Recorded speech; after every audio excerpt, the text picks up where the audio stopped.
Livro Liderança, do autor Gustavo Poubel. Introdução. Em um mundo repleto de desafios e mudanças constantes, a liderança cristã surge como uma bússola confiável, guiando indivíduos e comunidades em direção a um propósito maior. Neste livro, exploraremos os princípios fundamentais da liderança cristã e como eles podem ser aplicados em nossa vida, igrejas e organizações. Ressalto que este livro não é sobre qualquer tipo de liderança produtiva. As ferramentas que se procura estimular aqui nada tem a ver com autoajuda, coaching ou outras ferramentas meramente humanas. Embora essas tenham seu valor no mundo secular e até mesmo na vida cristã, ajudando a organizar os pensamentos e propondo ordem na vida. Uma vez usados sobre os filtros corretos, são importantes, mas não essenciais para o desenvolvimento da liderança espiritual, a qual abordarei. Respeito todas as outras formas de liderança que apresentam técnicas naturais para conquistas meramente humanas, mas te convido, por meio deste livro, a conhecer e experimentar uma liderança baseada no relacionamento com Deus e nos pressupostos de sua palavra. A liderança cristã não se trata apenas de ocupar uma posição de autoridade, mas de servir com humildade e amor. É um chamado para liderar à luz da fé, seguindo o exemplo de Jesus Cristo, o mestre supremo da liderança, e de tantos outros exemplos de líderes da Bíblia. No decorrer destas páginas, examinaremos os ensinamentos bíblicos que orientam nosso papel como líderes cristãos e como podemos incorporar esses princípios em nossa jornada de liderança. Além disso, destacaremos passagens bíblicas relevantes e discutiremos como elas podem ser aplicadas às situações do mundo atual. Exploraremos tópicos essenciais, como o poder da oração na tomada de decisões, a importância da empatia e a compaixão ao lidar com os outros, nossa verdadeira identidade e missão e como cultivar uma visão inspiradora que guie nossa liderança. À medida que avançamos nesta jornada, convido você a refletir sobre sua própria jornada de liderança cristã, independentemente de ser um líder experiente ou alguém que está apenas começando a explorar esse chamado. Capítulo 1. Um líder saudável e eficaz.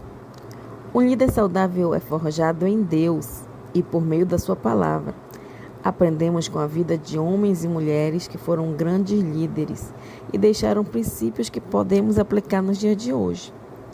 No capítulo 12 de Gênesis, Deus chama Abraão e diz: sai da tua terra, da tua parentela e da casa de teu pai e vai para a terra que eu te mostrarei. Gênesis capítulo 12, versículo 1. Não era uma terra qualquer, era a terra da promessa, um lugar que Deus preparou para Abraão e sua descendência. Abraão ouviu a voz de Deus e obedeceu com toda a sua casa e peregrinou na terra da promessa, como em terra alheia, habitando em tendas. Hebreus capítulo 11, versículo 9.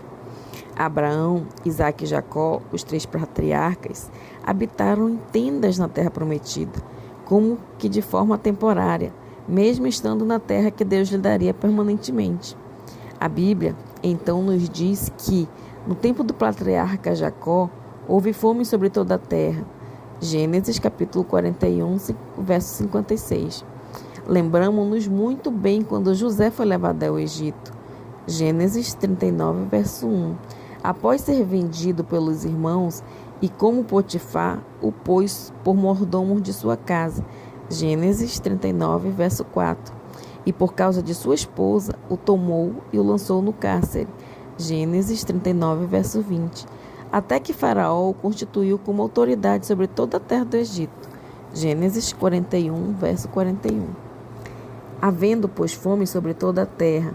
Gênesis 41, verso 56. Partiu Israel com tudo o que possuía. Gênesis 46, verso 1. E foram morar no Egito, onde Deus havia usado José para salvar o povo de Israel. O povo de Israel habitou por 430 anos no Egito. Êxodo 12, verso 40. Onde foram feitos escravos. Êxodo capítulo 1, verso 11. Moisés foi chamado por Deus para libertá-los. Êxodo, capítulo 3, versículo 7. Tirando o povo do Egito, passando pelo Mar Vermelho e experimentando sinais e prodígios nessa caminhada.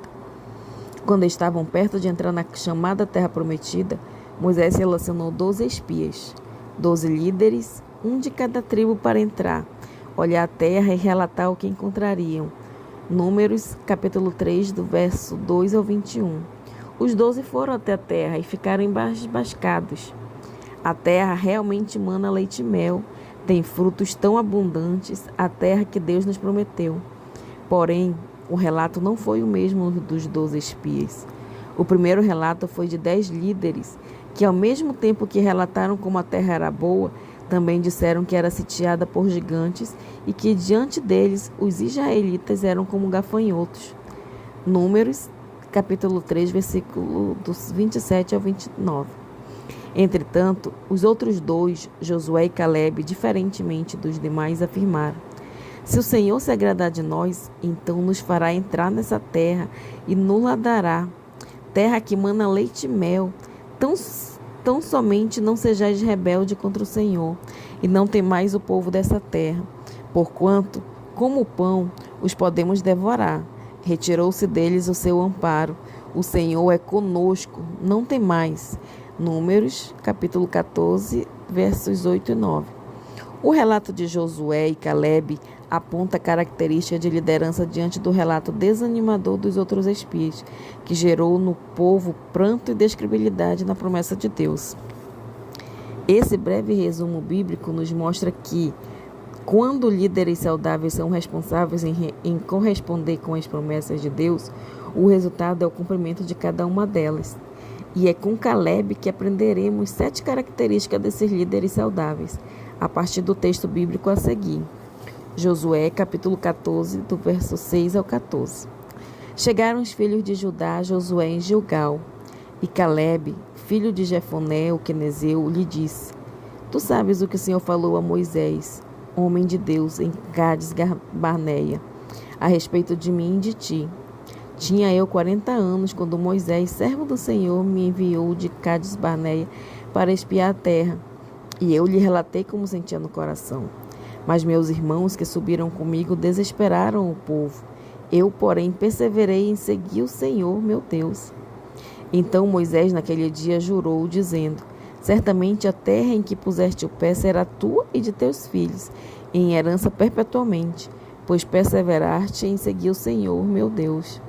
Eis agora o Senhor me conservou em vida, como prometeu, 45 anos há desde que o Senhor falou esta palavra a Moisés, andando Israel ainda no deserto. E já agora sou de 85 anos. Estou forte ainda hoje como no dia em que Moisés me enviou. Qual era a minha força naquele dia, tal ainda agora para o combate, tanto para sair a ele como para voltar. Agora, pois, dá-me este monte de que o Senhor falou naquele dia. Pois naquele dia ouviste que lá estavam os anaquias e grandes, fortes cidades. O Senhor, porventura, será comigo para os desapossar, como prometeu. Josué o abençoou e deu a Calebe, filho de Jefoné, Hebrom em herança. Portanto, Hebrom passou a ser de Calebe, filho de Jefoné, o quenezeu, em herança até o dia de hoje, visto que perseverara em seguir o Senhor, Deus de Israel.